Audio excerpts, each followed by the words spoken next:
In this lecture, our focus will be on the interconnecting the network elements and then representing those elements by a single equivalent element.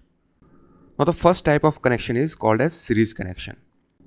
In series connection, what happens is, whenever two elements are connected, let us assume there is a voltage source here. This is my element number 1, this is my element number 2. This element can be anything, it can be resistor, inductor or capacitor. That is how they are connected in series. What is the criteria for series connection? Suppose there is a current I1 and there is a current I2. Now if you apply the KCL at this node, incoming current should be equal to the outgoing current. Okay? Current in both the elements should be same. That is the criteria for series connection. Now how can you tell just by looking at the connection whether it is a series connection? For that you have to check that there must be a node which is connected to the two elements and not any other element. That is, if between two elements, if there is a node which is only connected to these two elements, like if suppose there are two resistors R1 and R2, this is the node which is connected to only these two elements. Now if you connect it to the another element R3, then it is not a series connection because it is connected to three elements. Okay, so that is how you identify a series connection. Now in series, what happens if we apply KVL? Let us say this is a voltage source here, this is the current flowing in the circuit, and this is the element 1, that the voltage across this element 1 is V1 and the voltage across this element 2 is V2, and Z1 is the impedance of this element and Z2 is the impedance of this element. Okay, now if you apply KVL, then V is equals to, okay, you can see here minus 2 plus V is equals to V1 plus V2, V1 plus V2. Okay, now V1 is equals to IZ1. Okay, so right here V1 is equals to IZ1 and similarly V2 is equals to IZ2. Okay, here Z1 and Z2 referred to as impedance. Impedance in the sense whatever is the resistance offered by these elements. Actually what happens when we study about the AC, then what we will do is we will represent even inductor and capacitor in terms of resistance, and that is known as impedance. So impedance is the analog of resistance in AC circuit.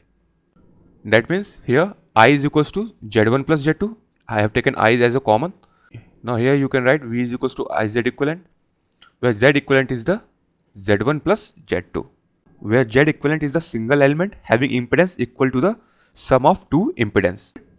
So in series, impedances are directly added up. Okay. Now if we talk in terms of Laplace transform, let's talk about the resistance. Okay. Impedance of resistance is R1 R2. Okay.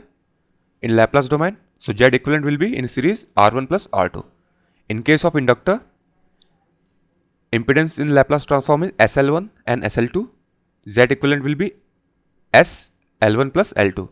Here we can say that L equivalent is equals to L1 plus L2. Okay, both will get added up. Now in case of capacitor, impedance of capacitor in Laplace domain is 1 by SC1 and 1 by SC2. In series, it will get added up. Okay, 1 by SC1 plus 1 by SC2. So here you can say both sides S will get cancelled. So it will become 1 by C equivalent is equals to 1 by C1 plus C2. Okay. If you further simplify, it will become C equivalent is equals to C1 C2 by C1 plus C2. Okay. First multiplication, then addition. In this way you can remember. So in case of resistance and inductor, simply both get added up. Okay. But in case of capacitor, C equivalent is equals to C1 C2 by C1 plus C2. Okay. So let us summarize this. If two resistance are in series, R equivalent will be R1 plus R2. In case of inductor, if they are in series, L equivalent will be L1 plus L2. In case of capacitor, C equivalent will be C1 C2 by C1 plus C2. So that is how you combine the elements connected in series. So criteria for series connection, there must be a node and that node must be connected to only two elements and not any other element. And what about the sources? Any two current source cannot be connected in series. Why? Because current source are a constant current. Suppose I connect 5 ampere and 10 ampere current source in series. Then what will be the current across a series combination? It cannot be 5, it cannot be 10. Okay? That is why two current source can never be present in series. Because criteria for series connection is current must be same. If two current sources of different currents are connected in series, then how it is possible? So series connection of current source is not possible. But we can connect voltage source in series. Okay? Here you can see 5 volt and 10 volt are connected in series. By means of KVL, voltage will get added up. Okay. If I ask you what is the voltage across these two terminals, then apply the KVL. Okay. Let us move anti-clockwise. Okay. So let us start from here. Minus to plus V. So I have written plus V. Plus to minus 5. Okay. Plus to minus 10 equal to 0. So V will come out to be 15 volt.